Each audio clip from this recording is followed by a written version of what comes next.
Bueno, buenas tardes, querido equipo de tercer año. Ciertamente que si estoy grabando esta clase es porque no podría acompañarla seguramente el lunes, que estoy haciendo mi último aplicación de tratamiento aquí en Buenos Aires. Así que por eso es que tengo grabada esta clase, que es de alguna manera que podamos continuar con la lectura del libro que estamos llevando de Muñoz, que la última clase la hicimos de lectura el 19, y sobre justamente estas grandes líneas de filosofía de la educación, y hoy vamos a continuar a partir de la escuela británica o de Gran Bretaña de la filosofía de la educación. Así que espero que sea clara. Igualmente nos veremos, Dios mediante, el jueves en lo que va a ser nuestra comunidad eclesial. Ojalá que así sea, las extraño bastante. Y bueno, y el lunes siguiente seguramente ya será eh, con ustedes también ya en filosofía de educación.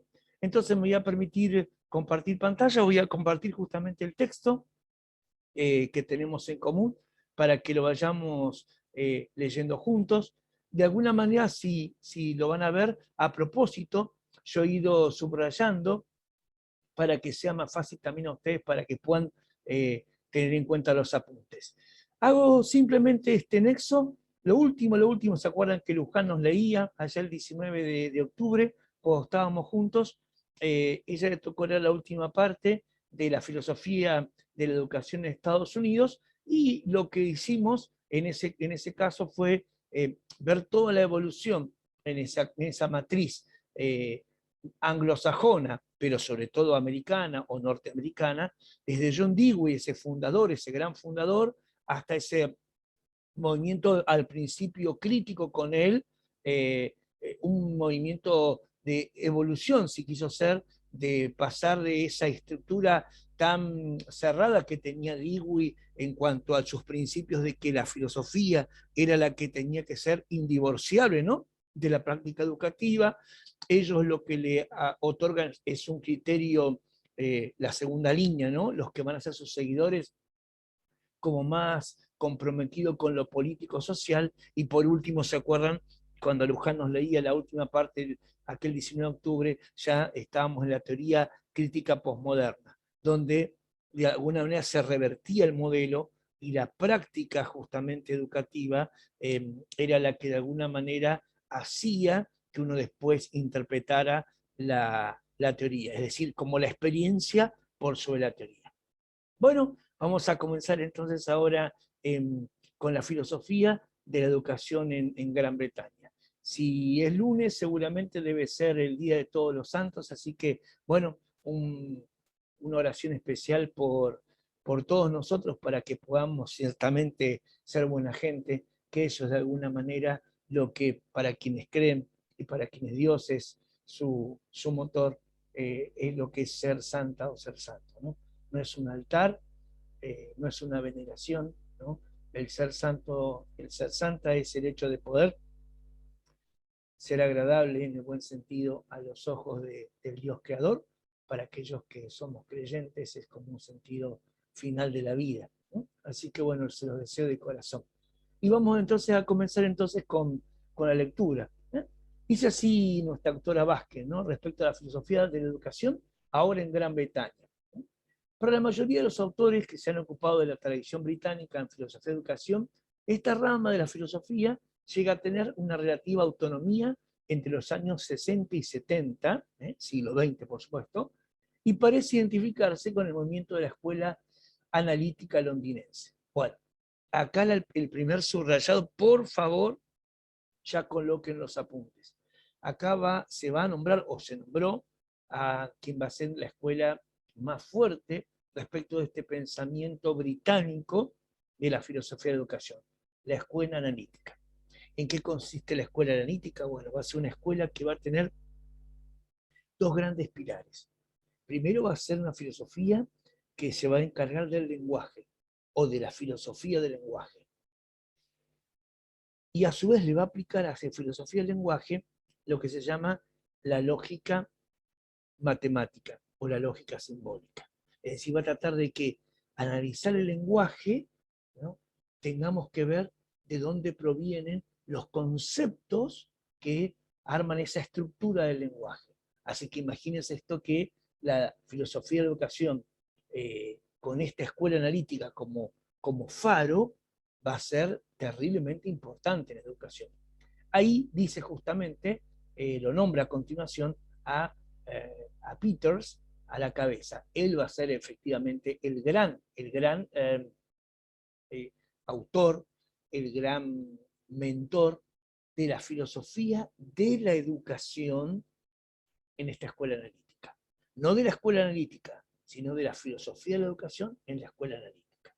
Bien, todo lo que dice ahora a continuación, que yo voy a leer, a propósito, lo coloqué en rojo para que siempre vean, como hacemos muchas veces cuando salteamos párrafos, ¿no?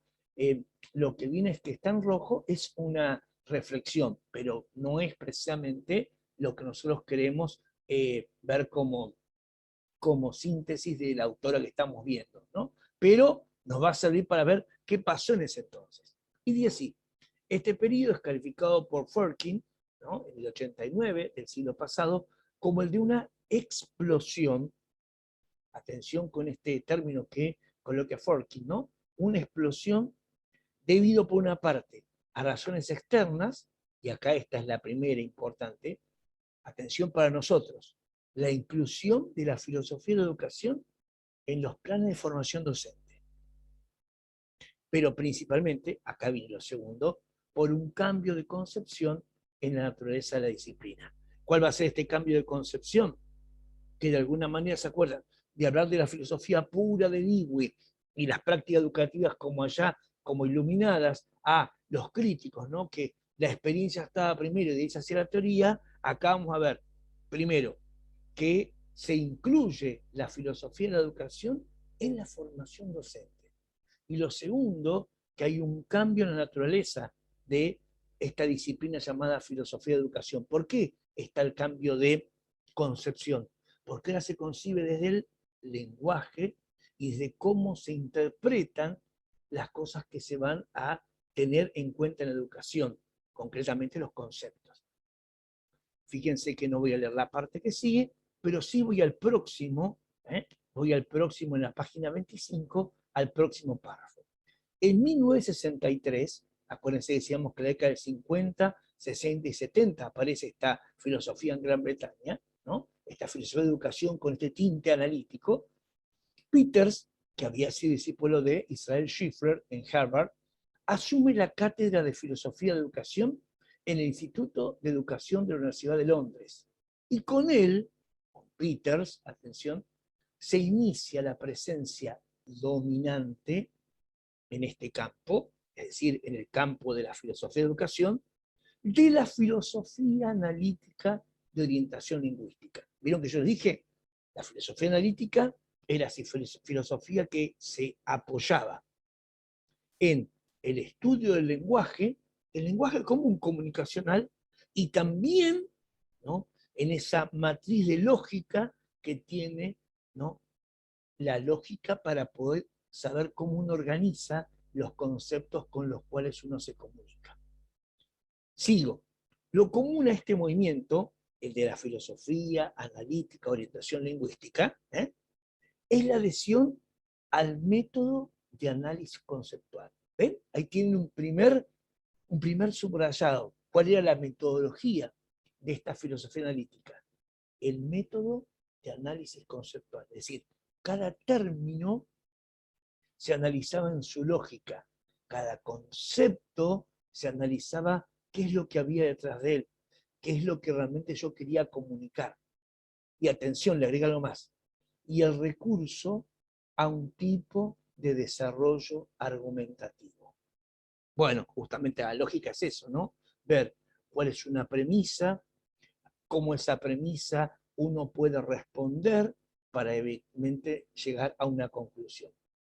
Fíjense que me salto de este subrayo, este tipo de desarrollo argumentativo, a esta frase que subrayé a propósito debajo. ¿En qué consiste este desarrollo argumentativo que propone la filosofía analítica? un juego incesante de ejemplos y contraejemplos que lo saca del lenguaje ordinario. Vamos a hacer algo muy simple. ¿Cuáles serían esos ejemplos o contraejemplos? Por ejemplo, es que se considera, digamos, el bien, que se considera, por ejemplo, el mal. Fíjense esta frase que muchas veces capaz que nosotros decimos, uy, tuve que elegir entre el mal menor. Vuelvo a repetir, me dieron a elegir y yo estaba inseguro, yo estaba insegura. Tuve que elegir por el mal menor. Dos palabras, mal y menor. Quiere decir que si yo digo que tuve que elegir entre el mal, quiere decir que hay un bien. Pero aparte yo digo que tuve que elegir en un mal menor, quiere decir que hay un mal mayor. Bueno, estas cosas que parecen como un jueguito de palabras es lo que la filosofía analítica analiza, y mucho más en educación. Porque uno dice, ¿qué significará en educación yo elegí por un mal menor? ¿Quiere decir que evitaste el bien? ¿Quiere decir que en realidad había un mal mayor que vos lo evitaste? ¿Y cuál era eso que era mayor mal que el que vos elegiste? ¿Y por qué tuviste que elegirte el mal y en realidad no optaste por el bien? Estas son discusiones reales, ¿eh? No es que yo estoy verseando, es justamente lo que esta escuela propone. Atención, estamos con algo sagrado que es la educación.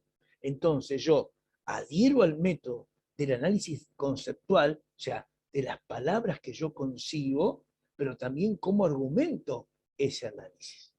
Sigamos entonces al párrafo que sigue. Acá hago un parate. Si alguno está acá, lo que voy desarrollando le pareció complejo, en sus apuntecitos coloque. Le voy a preguntar a Sergio a otro ejemplo, o no entendí esto de la adhesión al análisis de tipo conceptual, o no alcancé a entender esto de el ejemplo y el contraejemplo. Entonces, si alguna lo anterior no lo entendió, deja anotado y cuando nos veamos, o después me manda un mail, cuando vea el video lo podemos hacer. Sigo. Peters no es el único analítico, o sea, no es el único que pertenece a esta corriente. Pero fíjense a propósito, no solamente que le puse resaltador, sino que yo, de esta autora que estamos leyendo, lo puse en negrita. Pero sí es el autor más relevante en referencia al análisis del concepto de educación. O sea, de todos los que hablan de filosofía analítica de esta corriente británica, el autor más importante que se dedica exclusivamente al concepto de educación es Peters, una de cuyas características centrales, dice, es la connotación normativa. Saco todo lo anterior y me quedo con lo que viene ahora. ¿Cómo explica Peters su análisis sobre educación en esta aplicación analítica? Bien, leo. Educación implica que algo que vale la pena se está transmitiendo intencionalmente o ha sido transmitido de un modo moralmente aceptable. Miren qué importante, acá aparece un concepto fundamental. Para Dewey, la definición de educación desde un punto de vista analítico, es decir, desde este análisis argumentativo, siempre la educación implica, miren esta subrayada, algo que vale la pena que se le esté transmitiendo a alguien de forma intencional. Es decir, yo me propongo que algo que para mí es valioso, lo tengo que comunicar en forma educativa. O dice, hay otra versión, que ya fue transmitido, pero cuando se le hizo de un modo moralmente, es decir, en la práctica, aceptable. Me voy al segundo subrayado de acá. Tal conexión entre educación y lo que vale la pena, o educación y lo valioso, no implica ninguna obligación particular respecto al contenido. Miren qué interesante, ¿no? Porque uno puede decir, bueno, sí, evidentemente, es algo que vale la pena, debe ser un concepto dificilísimo, debe ser un contenido. No importa el contenido, es algo que vale la pena. Puede ser algo que en realidad ni siquiera aparece en el diseño curricular, pero evidentemente tiene una impronta muy importante para la práctica de quien yo se la estoy enseñando. Por eso debe ser moralmente aceptable. ¿Tá? Esto es muy importante, independientemente del contenido, de eso que yo estoy transmitiendo intencionalmente. Lo más importante es que lo que yo estoy transmitiendo, compartiendo, haciendo parte de la educación, es algo totalmente valioso. Valioso, por supuesto, para mí, que lo estoy transmitiendo, y porque lo considero como educador, educadora, valioso para quien se lo estoy compartiendo.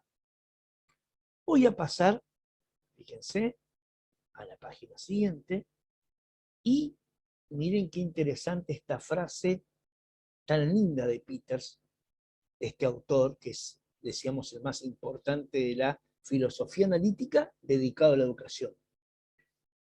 Todo lo que implica es un compromiso con algo que se piensa valioso. Miren qué palabra apareció acá, la palabra compromiso. Perdón, ¿no? La palabra compromiso. Ahora, ya no solamente es que yo comparto algo que vale la pena o que es moralmente aceptable, sino que para mí yo estoy transmitiendo algo que yo me comprometo con quien se lo transmito o a quien yo lo estoy educando, a que eso es valioso. Entonces, ahora fíjense en el texto que voy a leer a continuación. Si ustedes tienen el texto delante suyo, van a notar que yo a propósito le puse negrita y aparte lo puse en mayúscula. Y dice así: se advierte en este texto que el autor parte del análisis de la palabra en un uso común. Fíjense, nada, no terribles contenidos.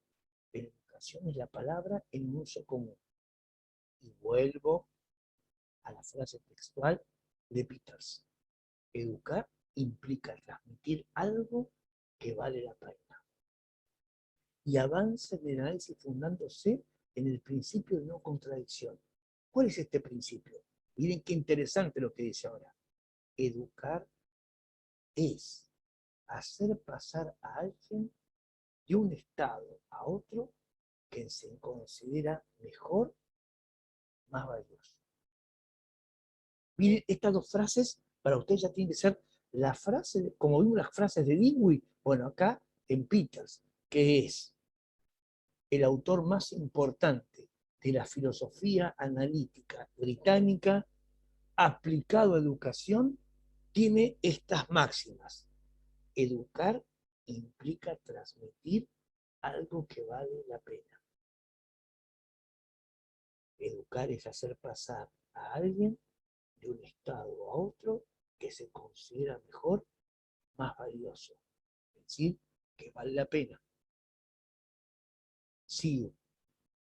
Este concepto normativo de educación, el que acabamos de compartir, ¿no?, de Peters, aparece como central y es el más conocido de este autor, ¿no? Sobre todo en la Education of Initiation, ¿no?, que es la iniciación en educación, ¿no? Y en el que, y miren acá da como la autora hace como un desglose en qué se va a caracterizar ese concepto de educación que recién vimos en esas máximas en mayúsculas. caracteriza la educación como un proceso que promueve en el sujeto el desarrollo de sus cualidades y disposiciones intrínsecamente valiosas, es decir, aquello que ya el chico, la chica, el niño, la niña, el adolescente, el joven, cualquier persona, tiene internamente como cualidad, como capacidad, como disposición valiosa. Lo que yo hago es una iniciación en lo que vale la pena ser conocido o practicado a partir de eso que yo también ya traigo con relativa independencia de su utilidad social. ¿Ven? Antes de decir, no importa el contenido, lo importante es que sea valioso educar en eso. Y acá dice, es importante que a lo que ya traigo de fábrica, en mis cualidades, en mis disposiciones intrínsecamente valiosas, yo le voy a agregar en la filosofía de educación, iniciar en algo que vale la pena que se dialogue con eso, ¿no? Lo famoso que nosotros hablamos tantas veces de el aprendizaje significativo. Algo que valga la pena ser conocido, practicado y hasta con relativa independencia de su utilidad social. O sea, tiene que ser algo que me haga bien, independientemente que le importe o no a la sociedad. Y acá vuelvo a un crítico, crítico en el sentido de un comentarista de Peters, que nos dice, y es Forkin, ¿no?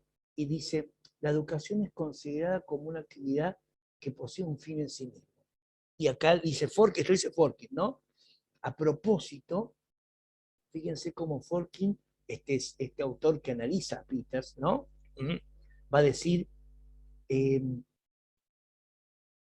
Peters va a caracterizar al hombre educado con algunas pinceladas, con algunas notas fundamentales. Y las voy a leer, son las que tenemos puntualizadas acá. Primero, el hombre educado para Peters, este que decía que es importante transmitir lo que vale la pena y que la gente internalice y dialogue internamente con aquello que es valioso desde afuera, pero que ya tenía capacidades.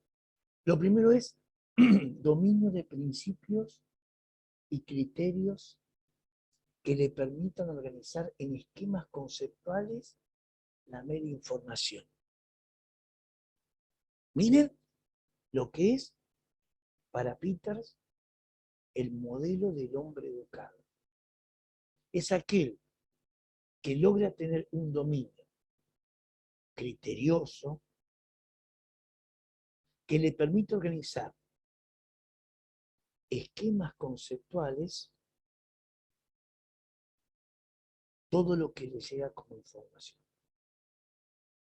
Por eso es que decíamos, ¿se acuerdan? Esto de que era importante para los analíticos el esquema argumentativo, el ejemplo y el contraejemplo. Yo voy a organizar porque sé lo que es el bien y lo que es el mal, lo que es mayor, lo que es menor. Entonces, si yo escucho que alguien me dice, tuve que elegir por el mal menor, yo puedo cuestionarlo o cuestionarme qué es el mal menor. No la idea, la teoría, sino para vos, cuando tomaste la decisión, ¿por qué fue el mal menor? ¿Qué era el mal mayor que querías evitar? ¿No pudiste tomar una medida por el bien?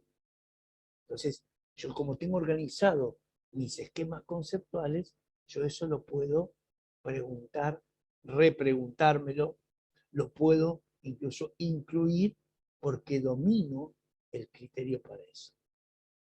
Segunda característica del hombre educado para Peters, según lo que nos va diciendo este autor Forkin. Incidencia del conocimiento en el modo de mirar las cosas. Nada caprichoso. Incide lo que yo ya conozco. Por eso decía en el párrafo anterior, ¿se acuerdan? Intrínsecamente, lo que yo ya traigo conmigo, incidencia del conocimiento, el que yo ya tengo, en el modo de mirar las cosas. No improviso.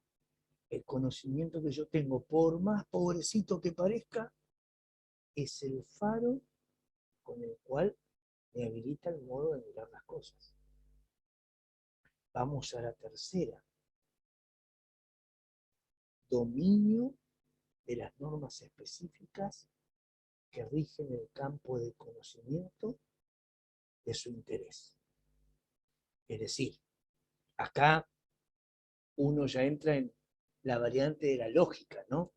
Es decir, yo, cuando voy a analizar ciencias naturales, tengo criterios de evidencia, tengo premisas, tengo conceptos, tengo pruebas que me hacen pensar de acuerdo a las ciencias naturales. Cuando yo analizo algo con el cálculo, tengo criterios propios, tengo una lógica del cálculo que no es la misma de las ciencias naturales. Cuando yo tengo una expresión artística, tengo criterios de sensibilidad, de evidencia, de maneras de acceder al conocimiento artístico distintas que la del cálculo, que de las ciencias naturales, y así, etcétera, etcétera, etcétera. Eso lo hace, según Peters, el hombre educado. Cuarta característica del hombre educado de Peters, según este autor. Atención con esta.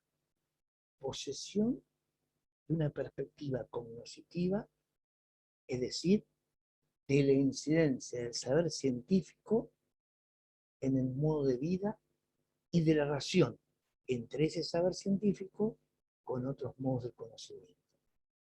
Es decir, miren qué interesante, el hombre educado puede tener una claridad entre lo que yo puedo acceder mediante el saber científico y aquel que puedo hacerlo mediante el saber vulgar.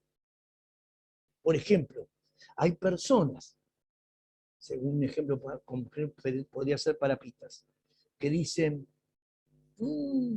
¿cómo está nublado? Las hormigas se están volviendo al rancho, seguramente que va a llover. Saber vulgar, saber cotidiano. Otro va a decir, según tantos milibares de presión, por la disposición que tiene la Luna respecto a la Tierra en tantos grados, en tanta presión atmosférica, ciertamente que en tantas horas va a haber precipitaciones. Saber científico. Los dos llegan a lo mismo. Pero solamente el hombre educado puede hacer la discriminación entre el saber vulgar y el saber científico, sabiendo cuál de los cuales puede confiar. En los dos, tal vez pueda llegar, como en este caso, a un resultado que en su modo de vida le da la misma información. A veces puede ser que se mezcle el saber religioso, a veces puede ser que se mezcle, imagínense, el saber que tiene que ver con cuestiones de tipo más al azar. Entonces uno dice, no, pero acá el destino dice que el horóscopo. Entonces, el hombre educado puede discriminar, según Peter, la diferencia que hay entre el saber científico y otros modos de conocimiento. Y ahora sí, acá sintetiza. Estos 4 criterios que vimos, que Dworkin le dice a Peters que ve que con eso él se da cuenta que hay una persona educada, lo llama la visión del mundo. Y eso constituye, evidentemente, en la idea analítica de Peters, lo que es la educación general. Y acá, a propósito, lo subrayé del texto que usted tiene delante en la página 27, esta idea de educación general con esos 4 criterios de Peters es lo que va a inscribirse en lo que se va a conocer después como el ideal de la educación liberal, ¿no? Y esta va a ser, esto lo agrego yo ahora porque lo veo hoy en la escritura, va a ser justamente como una especie de versus, de contraria, de contraposición a la que se va a llamar educación por trainee, ¿no? Es otra rama, ¿no?, que también nace en Inglaterra y que de alguna manera habla más de operaciones, más de, digamos, de complejidades que de esto de ir a lo que vale la pena. Que a nosotros no nos interesa esta segunda corriente de training o, como algunos le llaman, corriente o educación vocacional, porque esta se va a caer después con el tiempo por sí misma y me interesa que nos quedemos sobre todo con la educación, la filosofía, perdón, de la educación, según esta corriente analítica y con este autor que es justamente Peters. Vamos a seguir en el texto, yo voy bajando y me quedo con esta anteúltima parte. Y dice así: Peters crea en 1964 la colección International Library of Philosophy of Education. ¿Qué quiere decir esta colección, de alguna manera, esta biblioteca que él habilita de filosofía de educación? Él, de alguna manera, a sus ideas, comienza a ver quiénes son esos autores que dentro de la mentalidad sajona, anglo, de la mentalidad británica, de alguna manera coinciden con su parecer. Entonces, aquí aparece esto que yo, a propósito del subrayé, para que les sirva como una especie de síntesis de lo que esa enciclopedia o esa gran biblioteca que él va a hacer juntando autores que apoyen su manera de pensar en la tradición analítica, ¿no? Hirtz lo define de esta manera. En la tradición analítica, la filosofía de educación se comprende como un área de la filosofía en la que el ejercicio de la razón teórica, es decir, de la lógica para pensar, eso es la razón teórica, la lógica para pensar, anótenlo ahí en sus apuntes, ¿no? El ejercicio de la razón teórica es la lógica que uno utiliza, el esquema que uno utiliza para pensar. ¿Y qué dice esto? Que en la filosofía, en la tradición analítica, la filosofía de educación se comprende como un área de la filosofía en la cual la organización para pensar contribuye críticamente al desarrollo de las prácticas y discursos racionales en el ámbito educativo. Miren qué interesante. Es decir, esta manera de organizar la manera de pensar ayuda en el ámbito de la educación a que las prácticas y el contenido sea justamente racional, que sea lógico, que tenga un fundamento. Y acá hacemos el anteúltimo paso, ¿no?, que habíamos colocado hace mucho tiempo cuando veíamos las fechas más importantes. Junto con esta corriente analítica, que van del 50 al 70, en el 65, contemporáneamente, se crea la Sociedad de Filosofía de la Educación de Gran Bretaña. Como apareció, ¿se acuerdan?, en los Estados Unidos, que era para hacer la parte crítica a los seguidores de Dewey. La PESGV, ¿no? Esta es la Sociedad Filosofía de Educación en Gran Bretaña. En relación con este dato, dice, cabe señalar la diferencia de más de 20 años que hay entre la PSS, ¿no?, o sea, la misma sociedad, pero en Estados Unidos, y la influencia que esta, la primera por supuesto, ¿no?, en gran parte hizo a través de la docencia y los escritos de Schiller. Y ahora sí, vamos a esta, a mí me parece magnífica, síntesis que tiene este subrayado que yo les hice en el texto de Vázquez, ¿no? Dice, en las obras de los seguidores de Peters que mencionamos, de esa famosa, ¿acuerda? La library, ¿no? Esa biblioteca que él hizo de todos los autores que eran sus seguidores, ¿no? Dice, se discuten temas tales como, esto anótenlo, separen de un costadito en los apuntes, la naturaleza de la educación, su justificación, la definición de hombre educado, el concepto de calidad en educación, la educación liberal y la naturaleza y forma del conocimiento, la educación moral, el concepto de adoctrinamiento y su relación con la cuestión central de los analíticos, la manera de pensar, la racionalidad. Yo puedo adoctrinar,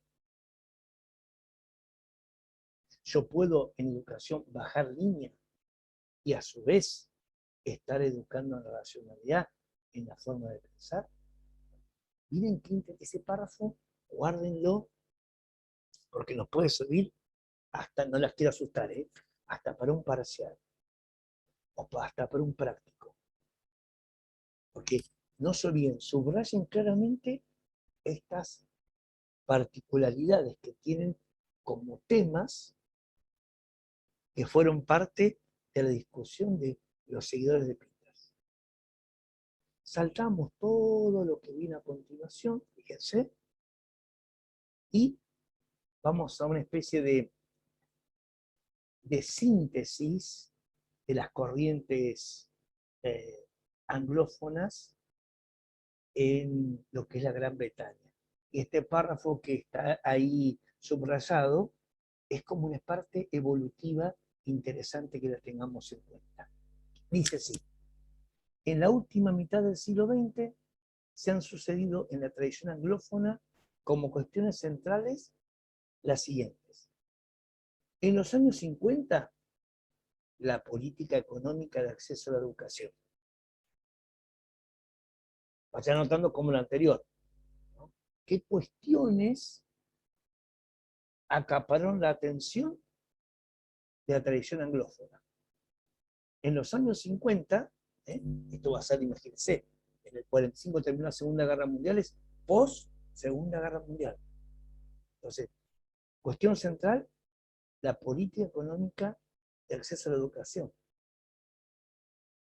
Para ellos les preocupaba mucho.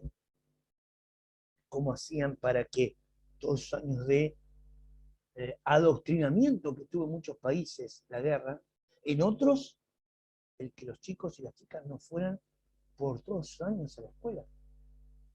Entonces, era lógico que una cuestión central fuera la política económica de acceso a la educación. En los 60, el tema de la calidad de la educación ligada al conocimiento valioso. ¿Se acuerdan lo que decíamos antes? ¿No? Aquello que vale la pena, aquello que es valioso. ¿Cómo en este caso, decían ellos en los 60, lo relaciono con que eso que sea valioso, a su vez, sea educación de calidad? O puede ser valioso y no tener que ver con la calidad. Bueno, un tema para esa Europa en la década del 60.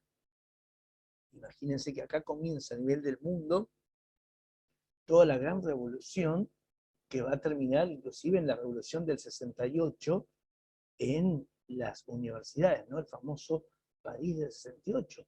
Va a venir después el movimiento del hippie, ¿no? Que a continuación ahora vamos a ver qué pasó, como dice ahí. En los 70, el valor y el carácter de construcción social del conocimiento Se aparece de qué manera cuando yo aprehendo con H intermedia algo, cuando yo me educo o me educan, o a su vez esa educación es una construcción no académica, social de lo que yo aprehendo. Y acá aparece, bueno, una palabra muy típica de aquel entonces, ¿no? Una palabra que a nosotros suena difícil, pero que en filosofía y en filosofía política es sagrada, ¿no? Junto con eso la dialectización, es decir, la dialéctica es la que dice o esto, o los pobres o los ricos, o el enfrentamiento de pobres y ricos, o lo bueno o lo malo, o que surge de pelearse lo bueno con lo malo. Esa es la dialectización, es el versus. Y de acá, ¿cuál es el versus de los 70? La relación ya no entre la calidad y lo valioso, entre lo que es de calidad y lo que puede llegar a todos según le corresponda, la equidad. No dice la igualdad, dice la equidad. ¿Cómo hago que a cada uno le llegue en calidad educativa lo que le corresponde, lo equitativo? Sigue. En los 80, el punto fuerte, el subrayado está en la eficiencia, es decir, lo que se aprende para que sea práctico en la vida, y la valorización del training, es decir, de la práctica. La valorización de esto de ejercitarse. La valoración de ver el futuro de carrera, la vocación. ¿Qué es lo que quiero estudiar? ¿Qué es lo que el mundo me propone como eficiente para que yo me dedique a esto? A sistemas, a computadoras, a música, a publicidad. Y a propósito, no lo puse dentro del subrayado porque no me interesaba tanto, pero lo voy a leer igual. Dice, finalmente en los 90 asistimos por una parte a una reformulación del ideal general de educación, que intenta recoger y contestar los análisis críticos de los 70. Pero en realidad, lo fuerte de esta síntesis está hasta los 80. Qué interesante. Espero haber sido claro con esto, porque me interesa mucho que esa especie de recogimiento general le sirva como universo, como en cada década fuerte entre el 50 y el 80, esta filosofía analítica de la filosofía de educación pudo tener sus subrayados, y guarda que eso también después, cómo influyó en toda la educación del mundo. Y para cerrar, vieron que nombrábamos la educación en esa filosofía de la educación, la de Estados Unidos, la de Gran Bretaña, y por último habíamos nombrado hace como un mes y medio atrás justamente la de las colonias, concretamente la de Australia, ¿no? Por eso leo simplemente esto. Para completar el panorama de la filosofía de la educación, la tradición anglófona, es preciso hacer referencia a la PESA, ¿no? La filosofía de educación en la sociedad de Australia, que fue creada en el 71, ¿no? Y que es precedida por la creación de una revista, justamente que hablaba sobre la teoría de la filosofía y la educación, que fue el órgano, digamos, o sea, fue como la bandera más importante que tuvo esta asociación, ¿no? Y, como dice ahí, donde en la década del 70 empiezan a aparecer los primeros trabajos que representan la línea de la pedagogía crítica, que de alguna manera era una continuación de lo que vimos en Estados Unidos y evidentemente en el caso eh, de, de Gran Bretaña. Bueno, hasta aquí es un poquito la lectura que teníamos hasta la página 30 y terminamos con esto, todas las filosofías de la educación en esa matriz que era la matriz anglófona. Bueno, espero que haya sido clara la manera para que ustedes puedan tomar apuntes, que la grabación haya salido bien. Espero, bueno, la semana que viene, Dios mediante, que nos veamos.